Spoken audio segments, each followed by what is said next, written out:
mga kwento ng pag-ibig, kwento ng buhay, at kwento ng pag-asa, hatid sa inyo ng Moment of Romance.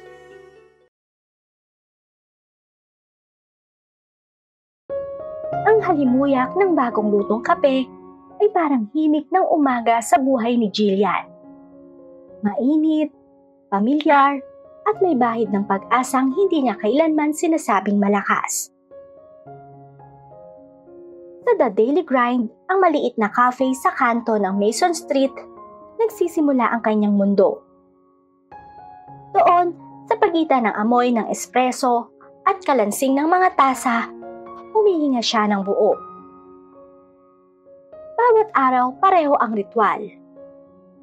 Isang latte na may tamang timpla ng tamis at pait, at ang pagdating ni Chloe, ang kabiyak ng kanyang kaluluwa sa anyo ng kaibigan. Simula pa noong magulong taon nila sa kolehiyo, sila na ang sandigan ng isa't isa. Si Chloe, ang kabaligtaran niya sa halos lahat, ngunit siya ring tanging taong nakababasa sa katahimikan ni Jillian. Sa mga gabing ginugol sa luha at tawanan, sa mga pagod na umagang pinilit bumangon matapos ang pagkatalo, nabuo ang isang ugnayang hindi kayang sirain ng panahon o distansya. Magkasabay nilang tinawid ang mga bagyong sumubok sa kanilang kabataan. Mga pusong nabasag, pangarap na muntik ng mabitawan, at sa bawat pagdaan ng unos, mas naging matatag ang kanilang pagkakaibigan. Parang kape sa umaga, mapait kung minsan, ngunit laging kailangang tikman upang muling maramdaman na buhay ka. Si Chloe sa kanyang nakahahawang tawa at siglang tila walang hanggan ay parang liwanag na dumadaloy sa bawat anino ng buhay ni Jillian. Kung si Jillian ay maingat na nagpaplano ng bawat hakbang, si Chloe naman ay sumasayaw sa gitna ng kaguluhan. Walang takot, walang pag-aatubili. Habang si Jillian ay nagtatago sa katahimikan ng pagninilay, samantalang si Chloe naman ay sumisigaw ng mga desisyong parang apoy. Mabilis, matindi at hindi mapigilan. Magkasalungat sila. Oo, ngunit sa kanilang pagitan ay may himig ng perpektong balanse. Dalawang pusong magkaiba ng tibok, ngunit iisa ang ritmo. Magkakaugnay ang kanilang mga buhay sa masalimuot na disenyo ng mga alaala. Mga gabing ginugol sa tawanan hanggang madaling araw. Mga lihim na tanging sila lang ang nakakaintindi. At mga sandaling hindi kailanman kailangang ipaliwanag. Tuwing Biyernes ng gabi, may sarili silang seremonya. Murang alak, mas murang take-out, at mga usapang lumalalim habang lumalabo ang linya sa pagitan ng katotohanan at mga pangarap. Doon nila hinuhubad ang bigat ng linggo. Si Chloe na laging handang tumawa sa gitna ng pagod, at si Jillian na natututong huminga kahit sandali lang. Ang tradisyong iyon ay banal sa kanila. Isang tahimik na panata na sa kabila ng pagbabago ng mundo, lagi silang may sandigang babalikan. Ang profesional na buhay ni Jillian ay sumusunod sa isang maingat na ritmo. Organisado, tahimik at ligtas. Sa loob ng gising na gusali ng Sterling.co, kung saan ang ilaw ng mga monitor ay parang mga bituing hindi kailanman namamatay, dun siya tunay na nabubuhay. Gustong-gusto niya ang kanyang trabaho bilang marketing coordinator.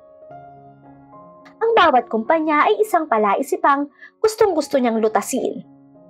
Ang bawat deadline ay hamong nagpapabilis sa tibok ng kanyang puso. At sa gitna ng lahat ng yon, ay si Ginoong Michael ang taong tila isinilang na may likas na karisma at otoridad. Laging maayos ang suot. Laging kalmado kahit sa gitna ng kaguluhan. At may tinig na may bigat ng paniniwala. Isa siyang pinunong hindi kailangang sumigaw para sundin. Sapat na ang kanyang presensya. Sa ilalim ng kanyang gabay, nagiging mas mahusay ang bawat isa. Lalo na si Jillian na sa bawat papuring bitin sa kanyang pangalan ay nakakaramdam ng kakaibang init na agad din niyang pinipigil. Mas matanda sa kanila si Mr. Michael. Pero bakas pa rin dito ang pagiging makisig. At sa dami nilang empleyado sa kumpanya nito, ay si Jillian lang talaga ang nagustuhan ni Mr. Michael. Kaya naman, nang ligawan siya nito at umabot rin ng ilang taon ang panunuyo sa kanya, ay nagawa na rin niya itong sagutin.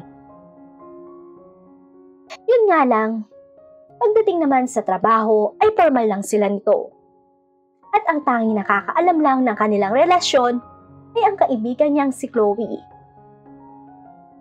Ayaw daw kasi ni Mr. Michael na mapag-usapan pa sila ng ibang empleyado. Kaya naman, nagkasundo na lang sila na ilihim muna ang kanilang relasyon. Hanggang sa labis niyang hinahangaan talaga si Mr. Michael. Ngunit sa tahimik na paraan. Yung uri ng paghanga na itinatago sa pagitan ng mga spreadsheet at PowerPoint slide. Sa mga sulyap na nagtatagal ng kaunti kaysa nararapat. Isang damdaming hindi kailanman isa sa katuparan. Ngunit sapat na upang magbigay ng bahagyang panginginig sa bawat umagang magtatagpo sila sa opisina. Para kay Jillian, maayos at payapa ang lahat. Parang perpektong latte sa malamig na umaga. May matalik siyang kaibigan. Trabahong nagbibigay saysay at nobyong nagbibigay sa kanya ng kapanatagan. Subalit wala siyang idea na ang lupa sa ilalim niya ay malapit na palang gumuho. Ang naunang pagyanig ay banayad. Halos hindi napansin ni Jillian. Si Chloe na dati walang sawang nagkukwento tungkol sa kanyang araw ay unti-unting natahimik. Dati siyang isang bukas na aklat. Ngunit ngayon, may mga pahinang hindi na kayang basahin ni Jillian. Sa tuwing magtatanong siya, iisa lang ang sagot. Abala, komplikado, wala namang gaanong, mga salitang magagaan pakinggan. Ngunit mabigat sa pagitan nila. Kasabay nito ang bagong proyekto ni Chloe. Nagulat pa si Jillian nang ito mismo ang pinili ng kanyang nobyo upang pamunuan ang pitch para sa malaking Phoenix account. Isang pagkakataong kayang baguhin ang takbo ng kanyang karera. Pero kahit na ganon, buong puso pa rin ang tuwa ni Jillian para sa kaibigan. Ang galing, Chloe. Alam kong makikita rin niya kung gaano ka kagaling. Sabi niya, sabay yakap ng mahigpit. Ngunit sa kabila ng tagumpay, may kakaibang katahimikan kay Chloe.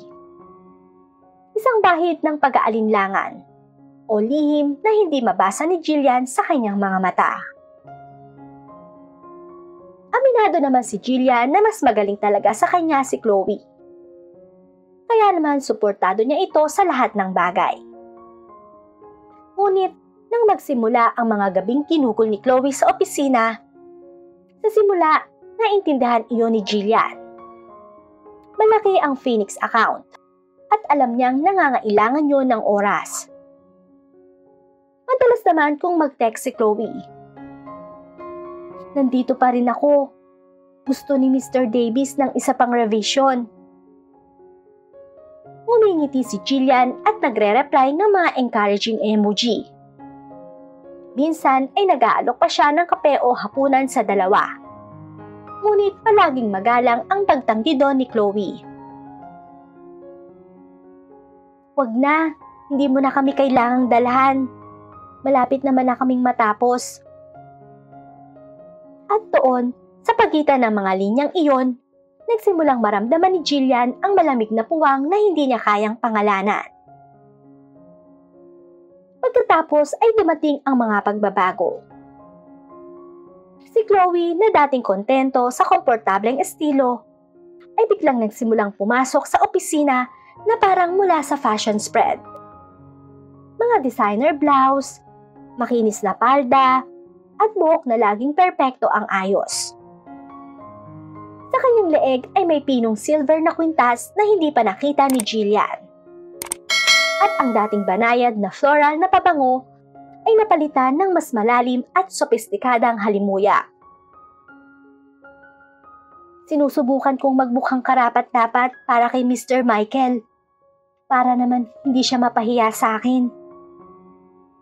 Biro ni Chloe na may halong nerbiyos ang tawa. Ngumiti lang si Jillian. Ipinagmamalaki ang tila bagong kumpiyansa ng kaibigan. Hindi alam na sa likod ng ngiting iyon, may kwentong unti-unting nabubuo. Ngunit lumaki ang pagkabagabag. Ang telepono ni Chloe na dati ay malayang ginagamit nila para sa mga nakakatuwang social media posts ay mahigpit ng binabantayan nito. Palagi siyang lumalabas ng silid para sagutin ang mga tawag. Ang kanyang boses ay pabulong. Ang kanilang tradisyon tuwing Biyernes ng gabi na dati ay sagrado ay naging pabago-bago. Pagod na pagod, kailangan kong bumawi ng tulog. Dinner ng trabaho. Ang mga idinadahilan ni Chloe. Laging may tunog na tapat na paumanhin na nagpaparamdam kay Jillian ng pagkakasala sa pagtatanong. Isang partikular na Biyernes, sinubukan ni Jillian na kausapin siya ng masinsinan. Chloe, parang linggo na ang nakalipas na hindi kita nakita ng maayos. Ayos lang ba ang lahat? Ayos lang ba kayo ni Michael? Nagtatanong nito. Inilayo ni Chloe ang kanyang tingin. Inaayos ang isang punit na sinulid sa kanyang sweater. Oo naman, Jill. Sadyang marami lang talaga kaming ginagawa. Ang Phoenix thing ay matindi. At saka, alam mo naman yung boyfriend mo, isang perfectionist. Sagot nito. Sa wakas ay tumingin siya. Ang kanyang ngiti ay tila masyadong maliwanag. Pero nagagawa naman namin to. Magiging malaki to.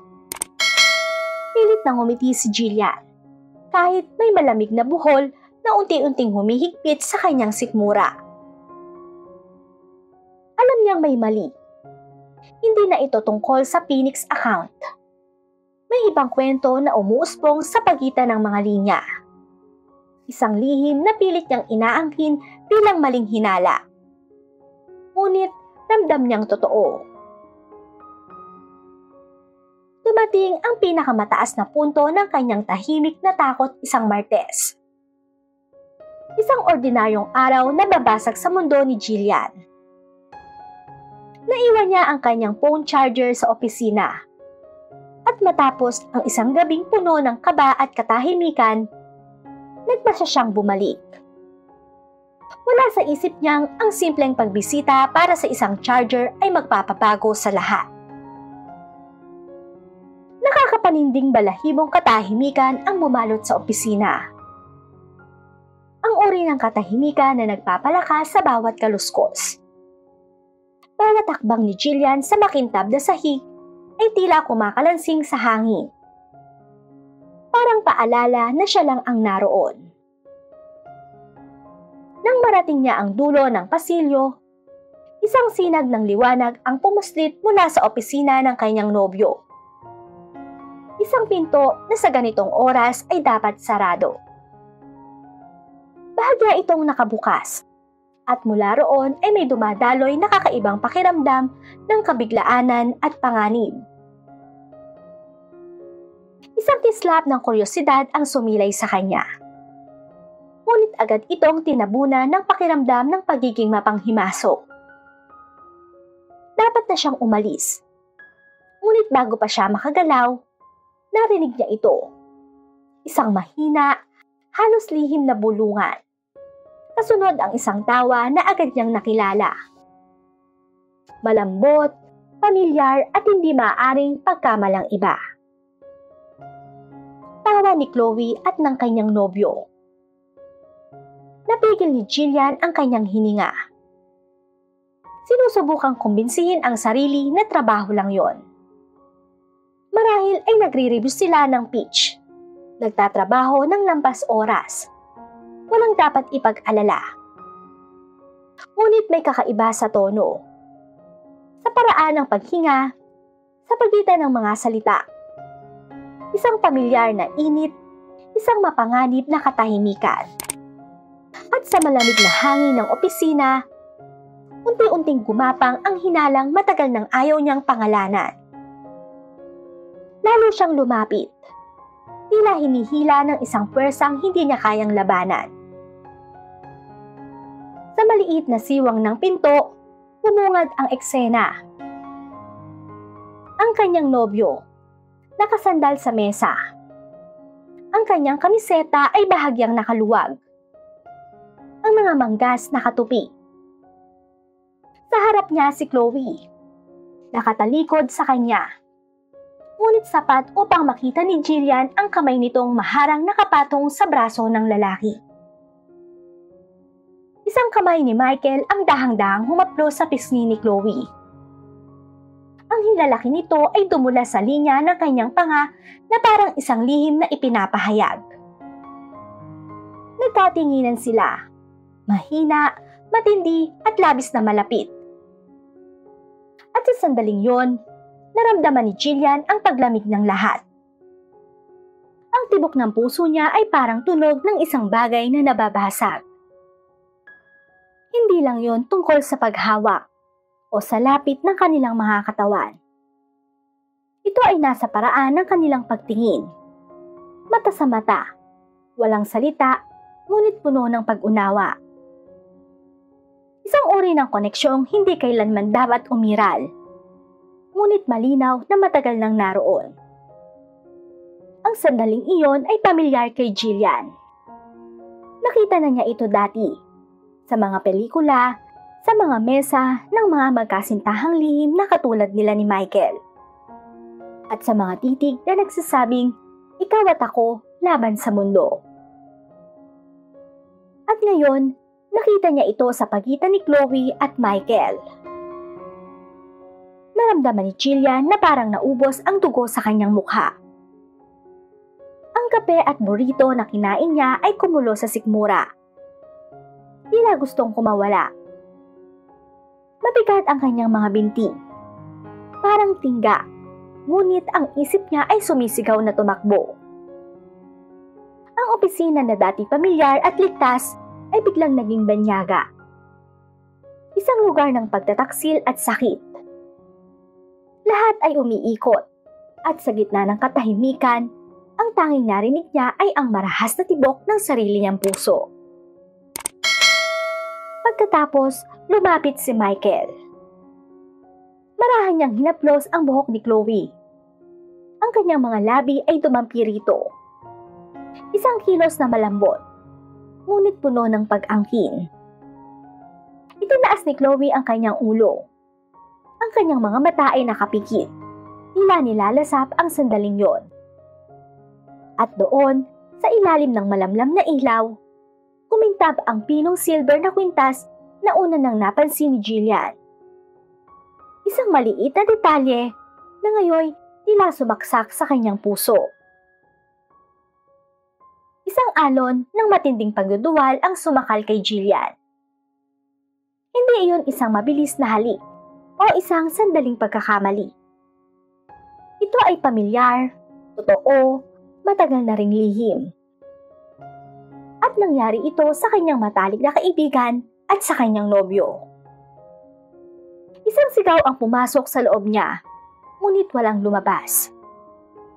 Tahimik ang lahat, maliban sa marahas na tibok ng pusong tila pinunit mula sa kanyang dibdib. Tumitibok pa rin, ngunit wasak. Nakalatag sa malamig na sahig ng katotohanan. Lumiko siya at tumakbo. Hindi na inisip ang charger. o kahit ano pa man. Ang tanging mahalaga ay makalayo sa katotohanang halos pumatay sa kanya. Ang pagbaba sa elevator ay parang bangungot na walang tunog. Ang pagmamaneho pa uwi ay isang ulap. Walang direksyon, walang kulay, walang saysay. At nang makapasok siya sa kanyang apartment, ang lahat ay bumagsak. Wala na ang ingay. Wala na ang sigla. Tanging ang bigat ng katahimikan at ang nakalulunang kawalan ng isang buhay na ilang oras lang ang nakalipas ay buo pa. Ang mga sumunod na araw ay tumaan na parang usok. Malabo, mabigat, at walang laman.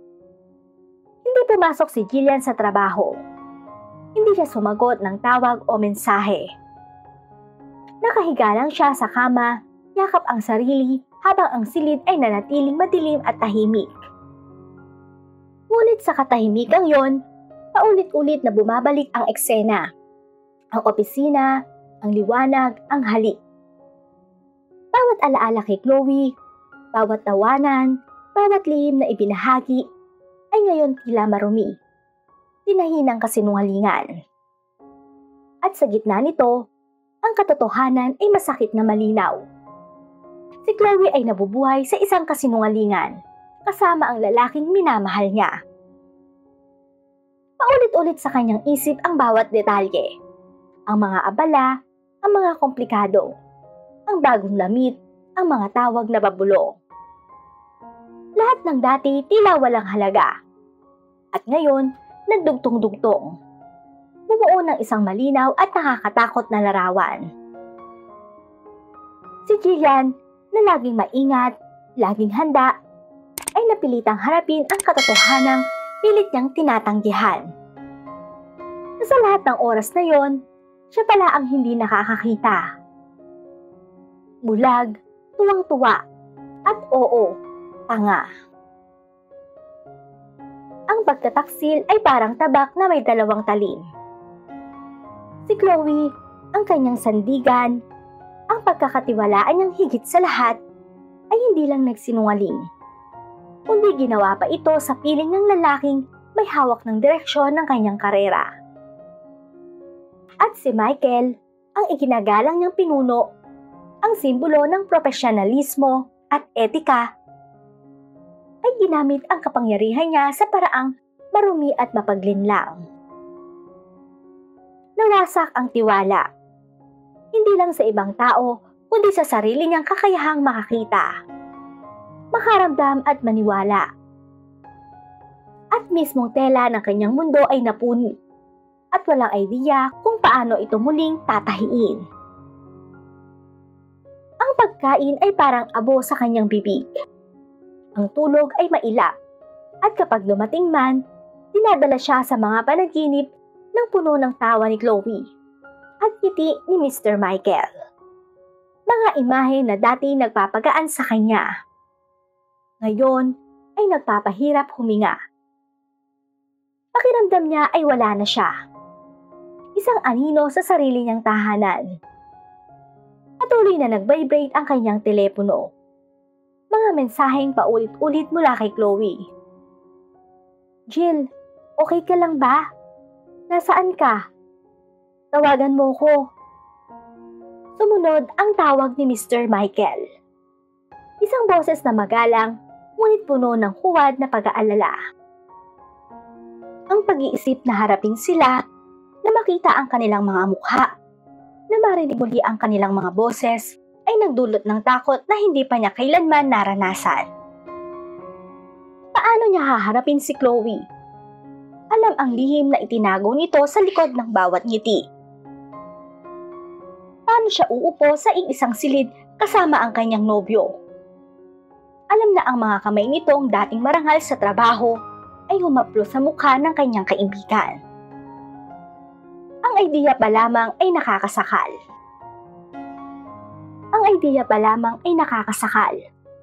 Parang bawat paghinga ay kailangang ipaglaban. Bawat tibok ng puso ay paalala ng pagtataksil na pilit niyang nilulunok. Pagkatapos ng 3 araw ng kusang paghihiwalay, na sinuportahan ng luma na crackers at walang katapusang tasa ng maligamgam na tsaa, gumawa si Jillian ng desisyon. Hindi ito isang enggrande, dramatikong komprontasyon. Ito ay isang tahimik, desperadong kilos ng pagpapanatili sa sarili. Hindi siya maaring manatili. Hindi siya maaring magtrabaho doon. Hindi siya maaring umiral sa isang mundo kung saan maaring aksidente silang mag-cruise ng landas. Kung saan bawat koridor ng opisina ay bubulong ng kanilang lihim. Kung saan bawat pinagsamahang sulyap ay magiging paalala ng kanyang basag na tiwala. Pinuksan niya ang kanyang laptop. Nanginginig ang kanyang mga daliri. Nag-type siya ng isang maikli, professional na resignation letter. Walang paliwanag. Walang akusasyon, tanging isang pahayag ng agarang pag-alis. Inilakip niya dito sa isang email. Inilagay ang HR bilang receiver at ang kanyang nobyo sa CC. Sa isang nanginginig na hininga, pinindot niya ang send. Pagkatapos, pinatay niya ang laptop. Pinuputol ang huling digital na ugnayan sa kanyang dating buhay. Ang mga araw ay naging linggo. Nag-impake si Jillian ng ilang damit at nagmaneho pa uwi sa bahay ng kanyang ina, sa lugar na tanging alam niyang ligtas. Wala siyang paliwanag na ibinigay, maliban sa mahinang, kailangan ko lang ng pahinga. Pinalitan niya ang kanyang numero. Binura ang mga app at isinara ang mundo. Isa-isa niyang itinayo ang mga pader sa paligid niya. Hindi para magtago, kundi para mabuhay. Unti-unti, mabagal. Sinimulang paghilumi ng oras ang mga sugat ni Jillian. Ang matinding kirot ay naging banayad na hapdi. Isang paalala ng puwang na iniwan ni Chloe at ng kanyang minamahal na nobyo na si Mr. Michael. Nagbasa siya ng mga libro. Naglakad tuwing hapon. Nagluto ng simpleng pagkain. Muli siyang humawak ng lapis. Nagbalik sa pagguhit. Sa bawat guhit ng uling sa papel, tila muling binubuo niya ang sarili. Isa, dahan-dahan, mula sa mga piraso ng dating siya. Dumating ang pag-unawa sa isang tahimik na gabi. Habang nakatingin siya sa kisame, napagtanto ni Jillian na ang ginawa nila ay hindi sukatan ng kanyang halaga, kundi salamin ng kanilang sariling mga pagpili at kahinaan.